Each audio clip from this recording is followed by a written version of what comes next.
Hello, everyone. I am very excited to be here. My presentation is going to be about building a team which is basing on volunteers mostly. As I was introduced, my name is Kasia Sokołowska. I'm from Poland. And I would like to share with you some insights from my work with volunteers and strategies from my experience, and also a little bit of knowledge I found during some other lectures. So a little bit more about who I am and why am I covering that topic. So over past 3 years, I've been leading a local volunteer group in Gdańsk in Poland.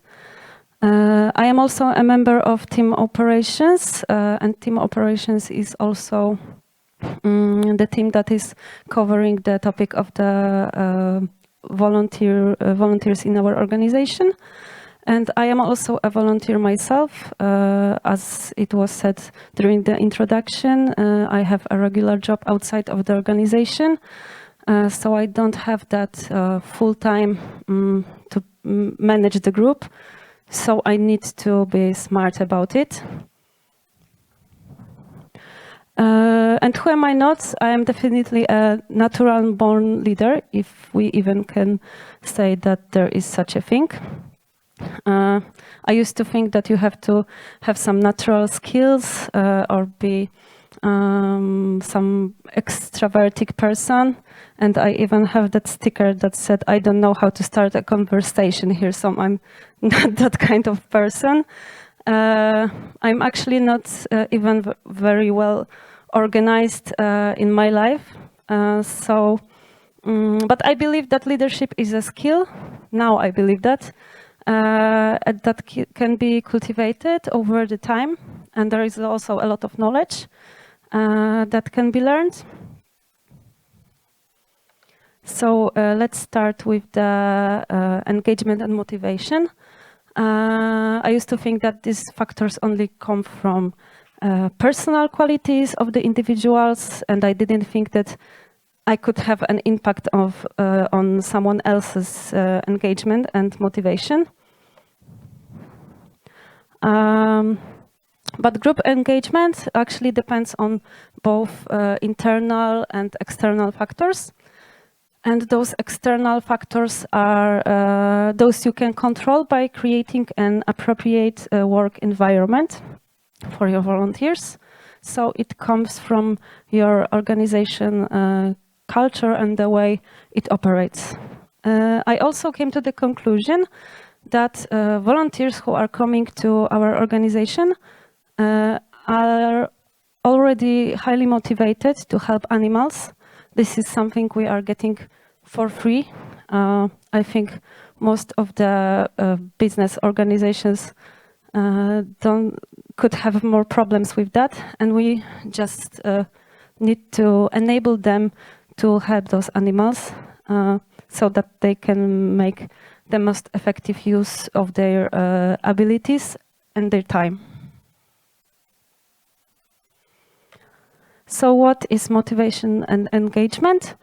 Motivation is about internal reasons that drive us to take action, such as personal goals and desires, while engagement is something deeper.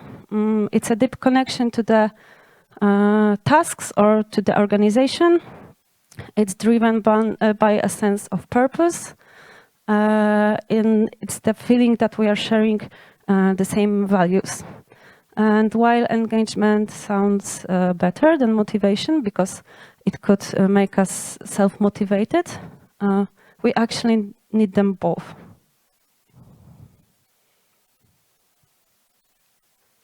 And there is also a third factor. It's often being confused with motivation.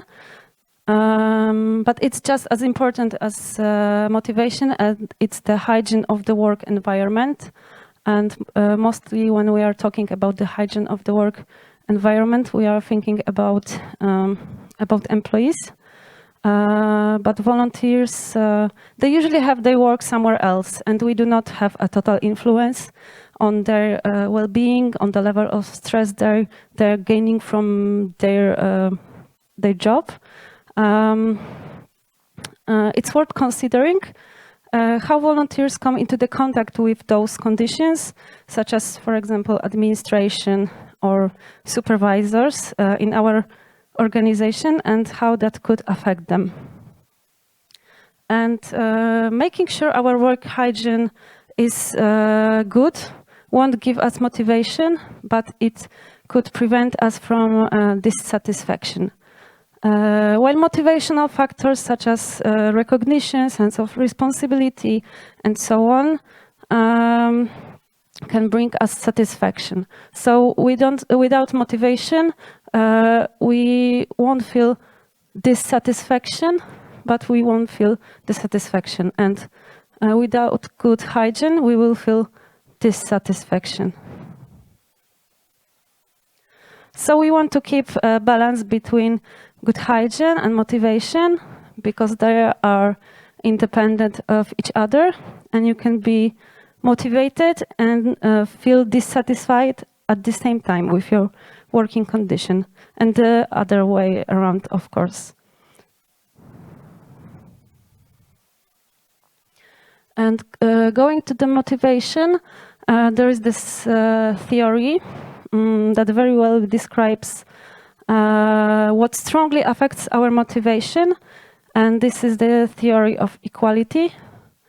And right now in Otwarte Klatki we are doing some changes about how our local groups and our local volunteering should look like, because we found out that it's not fitting our goals right now. And for me, this is one of the reasons. Because what we got here, we compare ourselves to others all the time, that's the truth. And if we feel that our effort to results ratio is worse than others, then we feel demotivated. And what are our inputs? It's our time, dedication, commitment, but it's also the knowledge and experience we are bringing to the project or to the team. And our outputs are actually those factors that should motivate us, such as recognition, sense of development, achievements. And the important thing here is that we are talking about individual feelings, not the calculations. So while 3 hours of work during the week for someone who is employed is completely different for a volunteer who has only 3 hours and the other job or school or something. So right now, when our teams in our organization are getting better and better, and they have much higher outputs, I feel that our local group could feel demotivated, because they feel that their inputs are huge and the outputs are way worse than other teams, which are not basing completely on volunteers. So pay attention if anyone in your team is feeling like is sacrificing a lot for poor results. And also I would like to mention that sometimes it's just about communication, because someone could feel that his outputs are poor because he doesn't understand the value of their tasks and jobs. Let's go to the engagement. What we call engagement is emotional attachment to the organization. It's our job satisfaction, the feeling that we are giving an input to the success of the organization. And it's also a feeling that we are fulfilling ourselves in our roles. And there is this complicated formula. This is just the beginning of it, that tells how to build engagement. It starts with the factor called motivational potential, and it's based on 3 factors. The first one, the knowledge of results, is actually feedback. So it means that we understand if we are performing well or badly. It should be clear, accurate, as immediate as we can. The second one, experienced meaningfulness, is that we understand that our participation in the project is meaningful because the project is meaningful itself, or the task we are doing is meaningful itself. So avoid the situation when someone is doing a little task which is part of a bigger project and that person doesn't understand what the whole project is about. And also, we know that our skills are used and that we are important in that project. The third one is that we feel that success and failures are dependent on us. We feel autonomy and responsibility. And these three factors are necessary for the job to have a motivational potential. So if any of them is zero, then the whole motivation potential equals zero.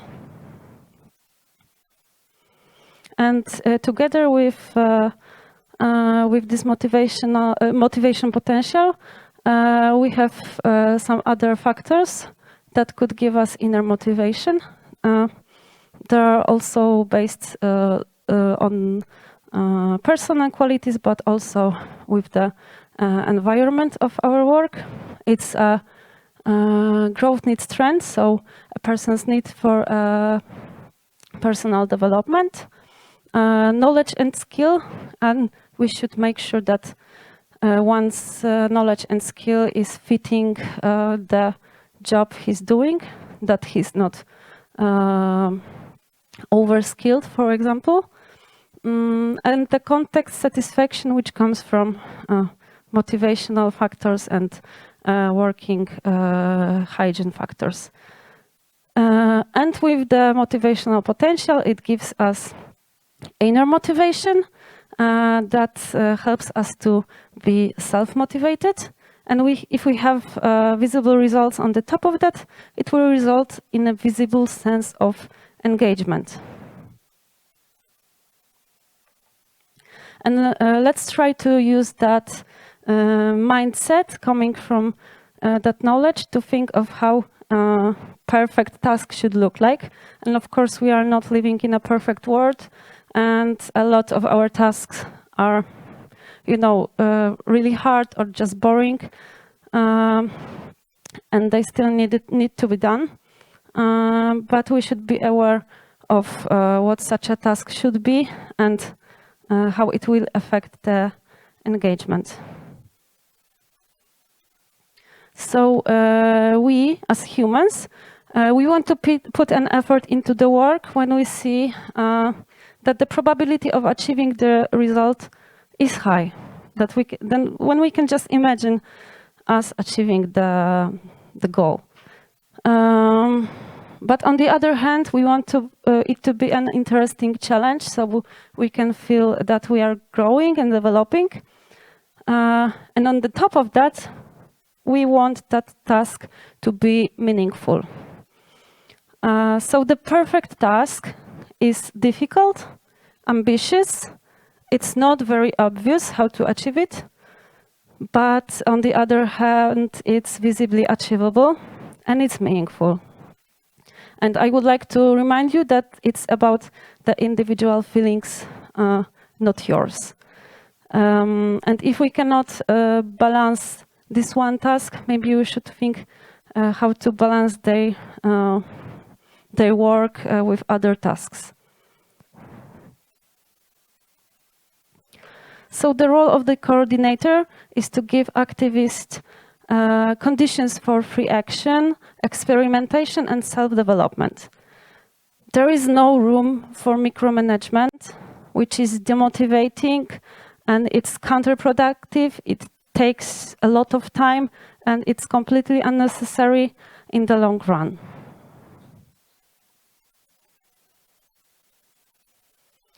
Okay, so I would like to conclude this part of the presentation with some tips on what can we do for our volunteers as group leaders. So it's giving a regular, honest feedbacks. Honesty is one of our main values in Otwarte Klatki and in Anima. Fulfilling the potential of the activists by matching tasks with their skills and interests. Taking care of understanding values and goals. Supporting self-development and sharing knowledge. Constructing clear tasks and communicating them properly. Giving a good level of autonomy, but also with a good level of support. Creating a culture that allows us to make mistakes. And as it was said during the panel before, we are doing a lot of things for the first time. So if we are making mistakes, that means that we are learning and growing. Choosing the right persons to your team. So smart team building. And let's go to that part. So let's use the mindset to think about how to actually build a team and attract people to your organization and to your team from the outside of the organization. The first thing you can do before even starting to attracting people, it's you should prepare your team. Because after introducing a new member to your team, the productivity will go down at first for many reasons. And we want to minimize it as much as we can. But also, if the new person finds it difficult to find themselves in a group, they might just quickly give up because they will feel like they are not, their time put it into your organization is not meaningful. So what are the conditions that we want to aspire? According to the studies, the perfect number of people in team is 4.6, which is a strange number for people. It was a surprise for me that it's the number is so little, because I used to think that the more of us are there, the more we can do. But it turns out that big teams are less effective. So our teams in Poland are between 4 to 7 people, mostly. And also team members should have a clearly assigned tasks, roles and responsibilities. We have a rule that responsibility for one task or area should be not shared, even if the task, even if more people are needed to do the task, there is always one person who is responsible for that. People should feel the autonomy, so watch out for micromanagement. If you are doing micromanagement, stop before getting a new person. And don't do tasks instead of your team members. Check if you have clear and fixed rules of your team, such as regular and fixed flow of meetings, updates, rules of absence, and forms of feedback, and anything you can think of. Because even if your team is doing good without writing down those rules, because they just feel how the team is working, it could be really hard for the new person to get it. Check if the sense of inputs and outcomes of the team members is even, and if no one feels demotivated, because after introducing the new person to your team, you will have a less time to your regular team members, because you will have to train the new person. So you can ask yourself those questions. Who will be the person to train the new member? This could be a group coordinator. This could be also one of the team members. and how much time do that person have to do that. See if are there any uncommitted people in your team, and what to do about it and how they affect your team. Sometimes this might be good to just say goodbye to them, because those people are affecting the whole team, and bringing a new person won't do anything about it, and the new person might become as demotivated as the rest. What are the rules of your team again, and are they clear? Will the new person be able to find them and to understand them? Can you save time on a new member introduction by, for example, providing some automations, writing down policies, manuals? Maybe you could pre-record some webinars and things like that. And there comes the matching time, because you want to find the best fit for your team and organization, but at the same time, that person also has an expectations about being an activist at all and helping animals. And if those expectations are not met, that person will feel disappointed and may leave soon. So you will invest a time for that person who is just not matching you, and your organization will gain nothing. And that's why it's important to communicate what your organization is and how activism looks like in your organization, because it might be obvious for you, but it's not necessarily obvious for the people outside of the organization, especially for the people who are not yet into the animal advocacy topics, but want to be. So who do you really need? And also, what kind of person are you able to offer a place in your team? Do you have time to train a completely beginner? Do you need someone who will take a variety of tasks, who is multi-skilled, or do you need a specialist? And also, do you care about specific personality?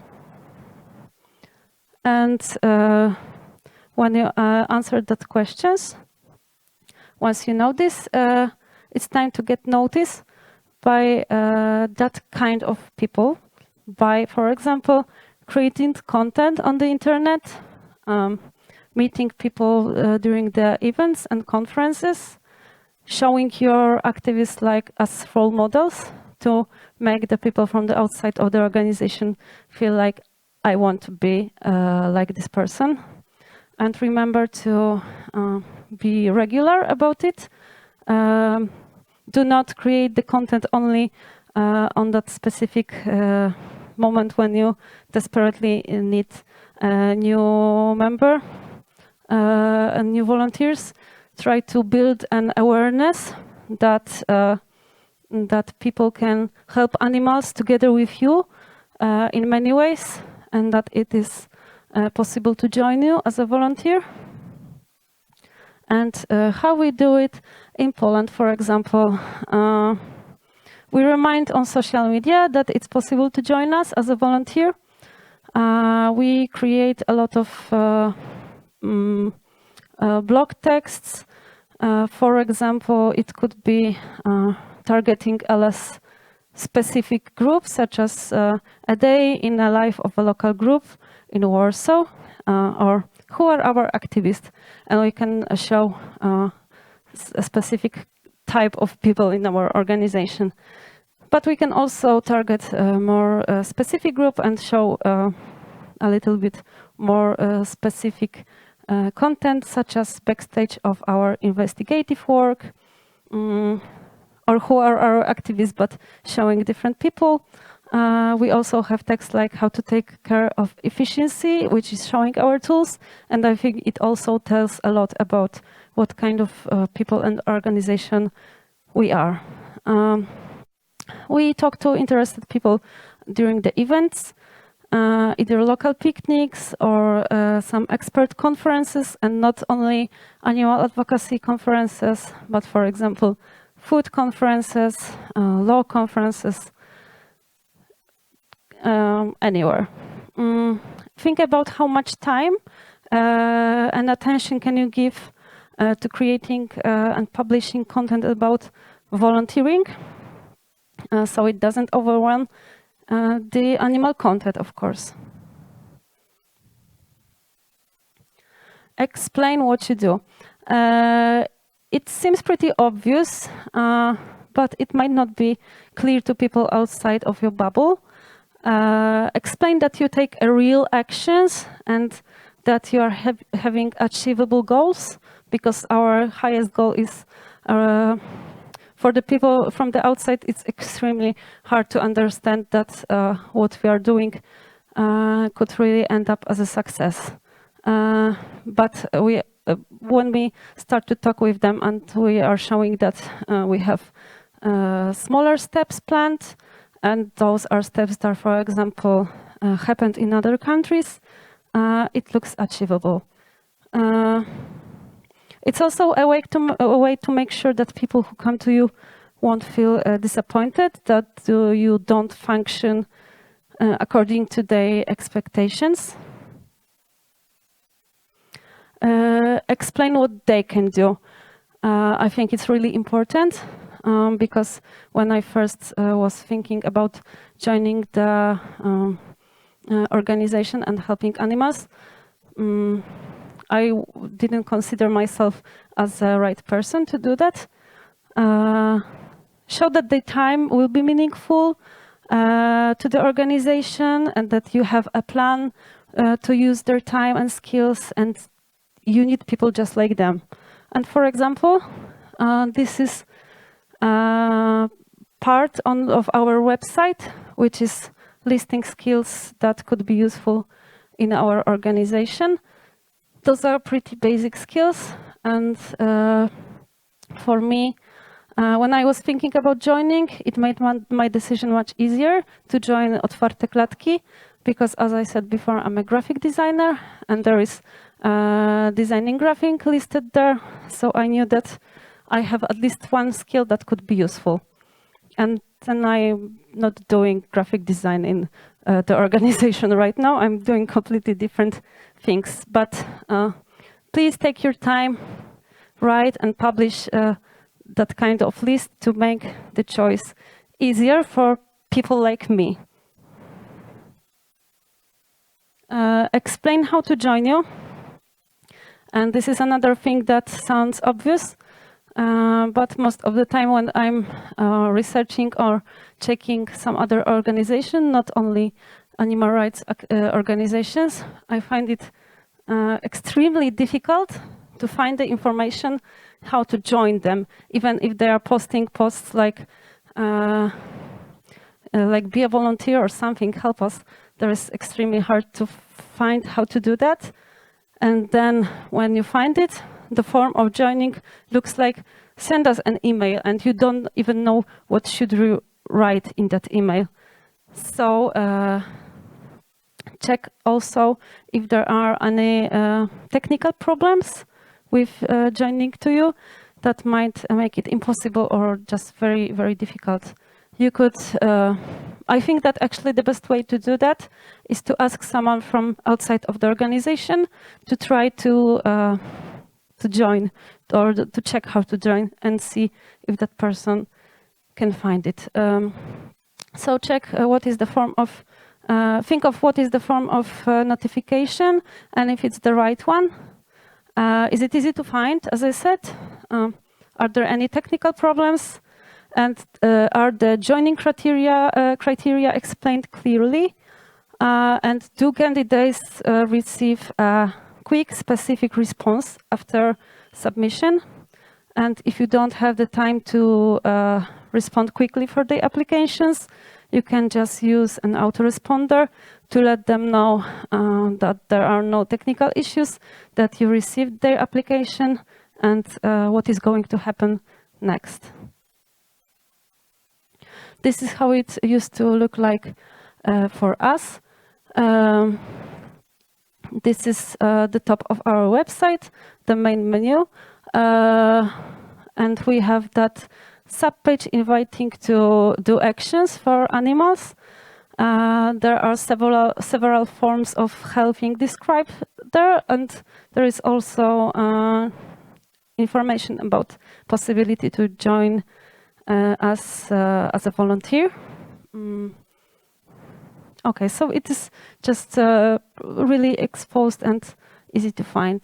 And also, we are all the time talking about it on our social media. And this is part of our application form. I'm just showing it to you that it's easy to fill because there are some questions and answers to choose. We are using Typeform for our forms. It is simple to use, but we decided to make the questions more challenging to see if the applicants are filling it mindfully and to show that even it's a free work, it's a volunteering, we still have some expectations. So we are asking questions to see, do they know what campaigns do we have, and do they have enough time to be a volunteer, and are they aware of our way of operating? And the last part would be training and joining the team. And this is a whole other process, and I will just share a few tips here. But if you have taken the time to prepare your group before, so you have your policies written down, you prepared some webinars and things like that, introducing a new person will be much easier because it's worth to invest your time in people who want to help animals, of course, but at the same time when you can look for ways to make it easier, especially when you are also a volunteer. But for employees, it's the same thing. We just shouldn't. We should look for ways to save our time. And those are some ideas I find useful and might be inspiring for you. So you can prepare a regular training presentation. We have a presentation which is used all the time that will help you to not forget anything. You are only investing time to do that once. You can share it with other teams. Check if you can train more than one person at the time. During our recruitments, I always try to have at least 3 new people coming to my team, because the truth is that after some time, some of them will leave, and I don't want to put so much time to someone who will just leave because he finds out he doesn't actually have enough time. And if there is only one person coming to your team, then maybe some other teams are also recruiting people, and you can find parts when you can help each other to save the time. Pre-record training webinars, and of course some training should take place in real time, but you can still use some records, for example, to introduce your tools. Write down the rules and instructions, make them visible, easy to find, and teach most of all how to find the information yourself in the organization, and check if it's not too hard. Because again, it might be obvious for you because you put the information there, but it might not be for the other people. Remember that it's your time in which you have decided to take care of a new person and not to perform other tasks. So make it as effective as possible. Be smart about it. And above all, never take your eyes off the goal, because team building and management is a huge topic. You can spend so much time learning and studying it and making your managing better and better. But you should remember that it's only a tool to help animals. It's not the goal itself. Thank you for your time.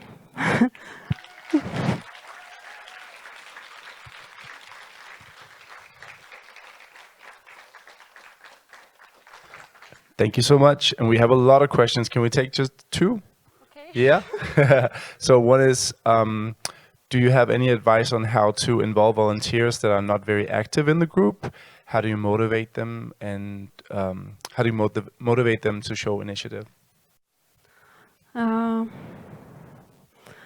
Well, I believe the answer is it depends, of course.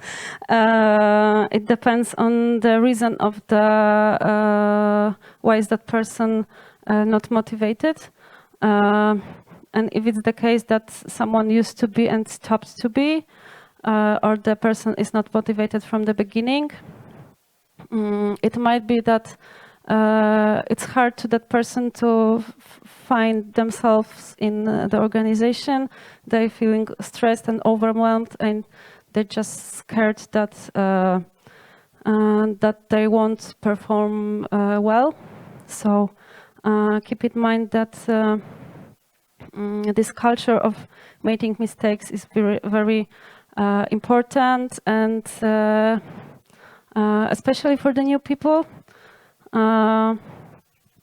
Check if the tasks you're giving to that person are or could match their interests better, and if they are not too hard, and maybe if they might look harder for them than they look for you. So maybe then you can help them with some manuals and some advices. And I think that sometimes this could be the situation when something is going on in that person's life, in their private life, or if in their job outside of the organization. And if there is anything you can do for that person, the best thing to do is to talk to that person and just let that person go. Maybe they would come back after they deal with their problems. If they stay in the organization and they would be demotivated all the time, it may be even worse for their psychic too, and for your team also. Yeah, definitely agree. Like if people don't show up, then maybe don't have them on the team in that period of time.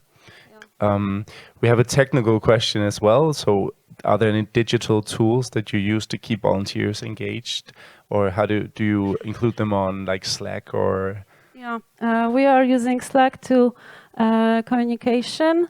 We are also using ClickUp to plan our work. Actually, right now we are discussing if it's the best way to work with all the volunteers, because I think that the more tools we have, the more efficient we can be as organization, but it takes a lot of time to teach them how to use it, and it takes a lot of time for them too. So we are right now thinking to change the way our local volunteers are working, to let them not use the ClickUp, and we will probably have to develop some new ideas to do that. But for now, it's ClickUp. Mostly for volunteers, it's mostly Slack and ClickUp. Cool, thank you so much. Unfortunately, we don't have any more time, so please give Kasia another round of applause. Thank you.